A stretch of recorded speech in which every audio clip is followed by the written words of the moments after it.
নমস্কার সম্মানীয় দর্শক মন্ডলী, শিক্ষক সাথী, সরকারি কর্মচারীবৃন্দ। ডিএ এবং পে কমিশন নিয়ে এবার আর বসে থাকা নয়, আন্দোলন। আর আন্দোলনের ঝাঁজ বাড়বে 2026 জানুয়ারি। ডিএ এবং পে কমিশন নিয়ে আন্দোলনের ঝাঁজ বাড়াতে চলেছে সংগ্রামী যৌথ মঞ্চের আহ্বায়ক ভাস্কর ঘোষ সরকারের প্রতি কঠোর অবস্থান এবং আগামী দিনে আন্দোলনের স্পষ্ট রূপরেখা উনি তুলে ধরেছেন। বলতেই হয়, সরকারি কর্মীদের, শিক্ষক শিক্ষিকাদের, পেনশন হোল্ডারদের দীর্ঘদিনের ক্ষোভ এবার এক বৃহত্তর আন্দোলনের আকার নিতে চলেছে। পাহাড় সমান বকেয়া দিয়ে 40% ডিএ বাকি রয়েছে রাজ্য সরকারি কর্মী এবং শিক্ষক শিক্ষিকা পেনশন হোল্ডারদের। অপরদিকে সময়ের সাথে সাথে ভারী হচ্ছে এই বোঝা, সঙ্গে পে কমিশন। কেন্দ্র সরকার ইতিমধ্যেই 8ম পে কমিশন ঘোষণা করেছে, এমনকি আসাম সরকার 7ম পে কমিশন ঘোষণা করে দিয়েছে, প্রতিবেশী রাজ্য। আর পশ্চিমবঙ্গ রাজ্য সরকারের ডিএ এবং পে কমিশন নিয়ে এই নীরবতা সমস্ত সরকারি কর্মী এবং শিক্ষক শিক্ষিকাদের মধ্যে, পেনশন হোল্ডারদের মধ্যে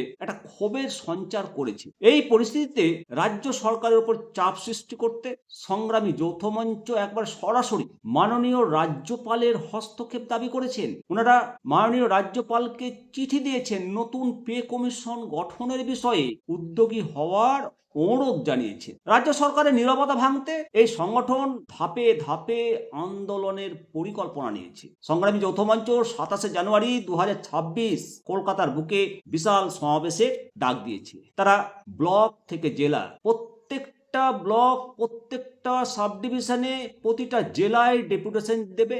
27 জানুয়ারি 2026 বেলা 12টায় কলকাতার শহীদ মিনারে মহা সমাবেশ এবং ফেব্রুয়ারি মাসের প্রথম বা দ্বিতীয় সপ্তাহ নবান্ন অভিযান। যদি দাবি পূরণ না হয় তাহলে নবান্ন অভিযানের সঙ্গে সঙ্গে নবান্নের সামনে অবস্থান বিক্ষোভ। সংগ্রামী যৌথ মঞ্চ আসন্ন বিধানসভা নির্বাচনের আগে সমস্ত বকেয়া দাবি মিটিয়ে ফেলার জন্য সরকারকে ডেডলাইন বেঁধে দিয়ে তাদের সঙ্গে 3টে দাবি রয়েছে। বকেয়া ডিএ অবিলম্বে প্রদান, শূন্য পদ অতি সত্বর নিয়োগ করতে হবে এবং দীর্ঘদিন ধরে আন্দোলনরত যোগ্য চাকরি প্রার্থীদের সঙ্গে আলোচনার মাধ্যমে তাদের নিয়োগ সম্পন্ন করতে হবে। ভাস্কর ঘোষ সংগ্রামী যৌথ মঞ্চের নেতা, উনি স্পষ্ট জানিয়ে দিয়েছেন সংগঠন চায় আলোচনার মাধ্যমে সমস্যা সমাধান। কিন্তু সরকার যদি 27 জানুয়ারির সমাবেশের পরেও কোনো ইতিবাচক পদক্ষেপ না নেয় তবে ফেব্রুয়ারি মাসে নবান্ন অভিযানের ডাক এবং হুঁশিয়ারি দেন যে এই কর্মসূচিতে যদি কোনো অপ্রীতিকর ঘটনা ঘটে তার দায় সম্পূর্ণ রাজ্য সরকারের ওপর বর্তাবে।